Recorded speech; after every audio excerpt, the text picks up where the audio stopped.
So I initially started writing the script for this video with topics I wanted to go over after an interview that was conducted with Final Fantasy dev Kazutoyo Meihiro. I still will cover said comments passed by Meihiro in this video because it is definitely important, but there's even more I want to cover now, as at the Square Enix shareholders meeting, an investor directly told Square they want the new Dragon Quest and Final Fantasy games to be turn-based, and even brought up Expedition 33 as an example. We clearly knew Square and all developers have paid attention to Expedition 33, because how could you not? But it's certainly awesome to see and a big deal to get a direct comment on. Square responded to that investor by stating they're aware of Expedition 33, of course they are, and they believe that command-based RPGs are the origin of Square Enix, which yes, obviously yes to that also. They value the genre of command-based RPGs and plan to continue delivering such games in the future. And I'm sure this feels like a nothing burger to people because, like I went over in my previous video, there are still a number of great turn-based JRPGs that Square releases. I don't know why people act like Square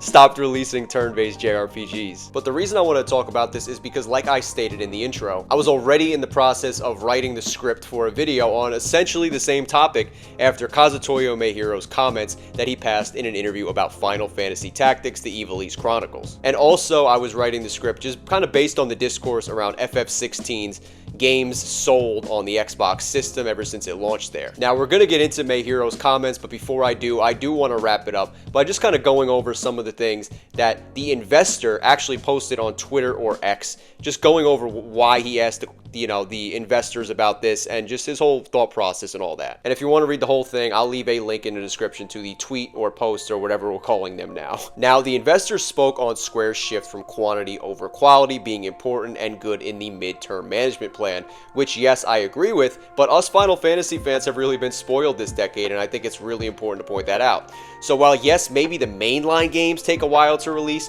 we've already gotten 3 FF7 remake games this decade if you include Crisis Core, and we'll have Remake Part 3 probably in less than 2 years. You have Final Fantasy 16 that released, the Pixel remasters, Tactics Evilise Chronicles, and content released for Final Fantasy 14. And that's not even everything that's been released. I didn't even name everything. Of course, there's multiple studios working on this game, so these games, so it makes sense, yes, but like there's still a lot of content that feels like it's to come out soon, and we've gotten a lot of content relatively quickly with the Final Fantasy name attached to it. Of course, a midterm management plan typically means somewhere from 3 to 5 years, so we'll see how much Final Fantasy content we get in the near future. But we have the Final Fantasy Tactics Evilise Chronicles that's coming out in a few months in September. And then we also have the rumored FF9 remake that I hope we see by the end of this year, and then maybe it gets pushed out next year in 2026. So we're kind of already expecting a decent quantity of games coming out, and that's not even to mention, like I said, part 3 of the FF7 remake trilogy. So like they've got a decent amount of really good Final Fantasy games that are going to be coming out, especially if we do get that rumored FF9 remake. And of course, you have to take into account the fact that development times and budgets have ballooned like crazy, so to get this many Final Fantasy projects is kind of crazy. Now, I want to continue on with the investor states, and the investor says, on the other hand, I explained by giving the example of the previous president, Wada, who was so obsessed with quality that he never released any Final Fantasy or Dragon Quest titles, and the previous president, Matsuda, who released too many low-quality games as a result of releasing too many quantity. He continues on by saying, if development is prolonged, it is difficult to attract fans, and if it is prolonged and development costs become too heavy, new Dragon Quest and Final Fantasy titles will not be profitable. So it is important to have a balance between quality and quantity. Above all, I talked about the need to release flagship Dragon Quest and Final Fantasy titles every year. I explained that I would like the new Dragon Quest and Final Fantasy titles to be command-type RPGs by giving example of the change in direction from FF16 and the success of Clair Obscur Expedition 33, which became a hot topic in 2025.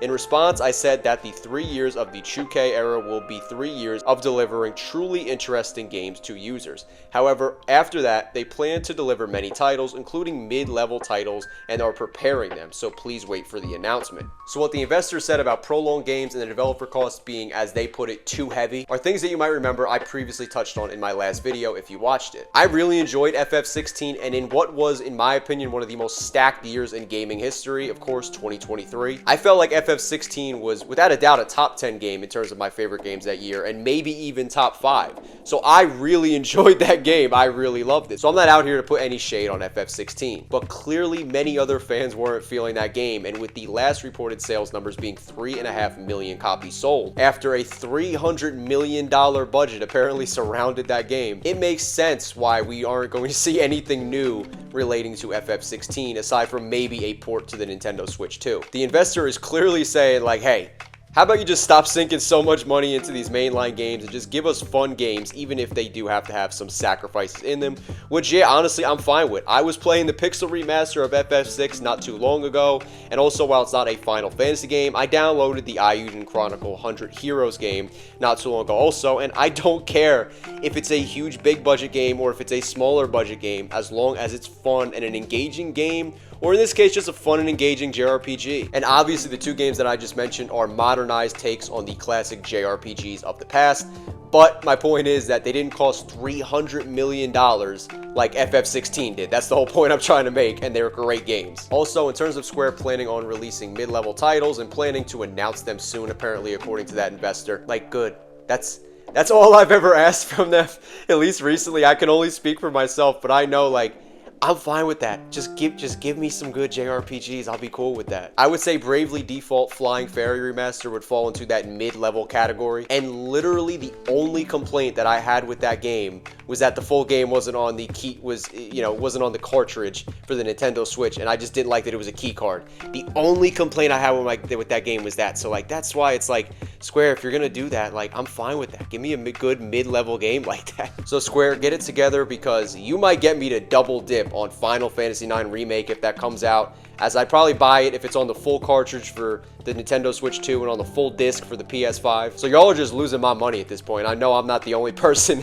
that would double dip on that remake. But point being is I'm fine with mainline Final Fantasy games not having $300 million sunken into them if they're just good games and they're a lot of fun. And I know I'm not the only person who says that, as there's plenty of people who would agree with me out there about that. People spoke with their wallets in terms of Final Fantasy 16, clearly, and Square is certainly aware of this, with them now teasing a port of that game to the Nintendo Switch 2, and them just trying to make up as much money as possible on that game. And Expedition 33 was the closest thing that you could get to a Final Fantasy game without actually getting an official one, and that game was rumored to only have costed $30 million for Sandfall Interactive to make. So even though the environments and just the graphics in general weren't as visually pleasing as, say, something like FF16 was, which obviously was $300 million, it was still fine. Like, I had no issue with that, and I thought there was very charming and engaging game with, graphics that were satisfying enough for me. I didn't mind them at all, and it got the job done. It was still a great game, even with the graphics and the environments that Sandfall put in Expedition 33. And trust me, the way companies always chase trends, you're going to see companies chase the trend of the turn-based JRPG or just turn-based RPG genre. As just last week,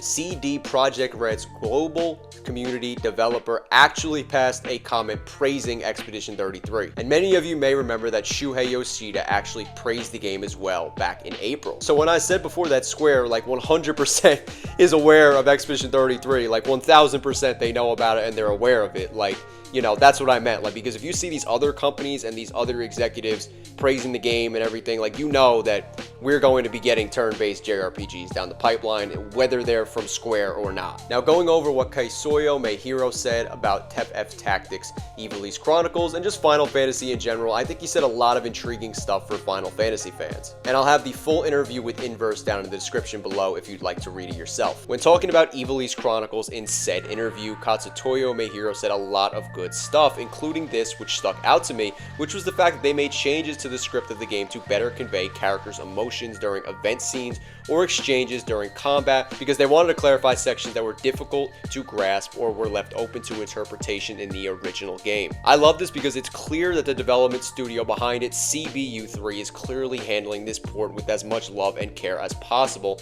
and trying to make the best possible version of the game and best possible tactics game that they can within the boundaries of said remaster. And even little things like getting the great ensemble of voice actors that they have together has really gotten me excited, as you have voice actors such as Ben Starr, who was Clive Rossfield in Final Fantasy 16.